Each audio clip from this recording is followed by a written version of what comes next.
അപ്പോൾ ഇന്ന് ഞാൻ ഇൻട്രൊഡ്യൂസ് ചെയ്യാൻ പോകുന്നത് നമ്മുടെ റിയാദിന്റെ തലവര മാറ്റാൻ പോകുന്ന ഒരു മോഡലാണ് റിയാദ് എയർ. പുതിയ ഫ്ലൈറ്റ് അല്ല, ഒമാന്റെ ഒരു പഴയ ഫ്ലൈറ്റ് ട്രയലിന് വേണ്ടി ഇവരിവിടെ കൊണ്ടിട്ടിരിക്കുന്നതാണ്. അടുത്ത മാസം റിയാദിന്റെ പുതിയ 2 വരും. ഇനി റിയാദ് ഭരിക്കാൻ പോകും നമ്മുടെ ഖത്തറും അതുപോലെ തന്നെ എമിറേറ്റ്സ് എത്തിയാദിന്റെ കൂടെ കണ്ടുപിടിക്കാൻ പോകുന്ന മോഡലാണ് ഈ കിടക്കുന്നത്.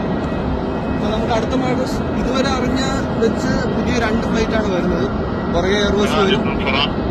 അത് കഴിഞ്ഞ് സ്റ്റാർട്ട് ചെയ്യുന്നത് ഫസ്റ്റ് UK അതുപോലെ തന്നെ ദുബായ് ഡെസ്റ്റിനേഷനാണ്. ഇതുവരെയുള്ള അറിവ് കൺഫേം ആയിട്ടില്ല. മെയിനായിട്ടുള്ള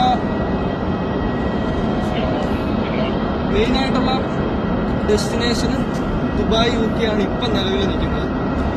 മെയിനായിട്ട് അവർ ഫോക്കസ് ചെയ്യുന്നതും ടൂറിസ്റ്റാണ്. അതായത് 2030 വിഷൻ പരിപാടിയായിട്ട് മെയിൻ ആകാൻ പോകുന്നത് റിയാദ് എയർ ആണ്.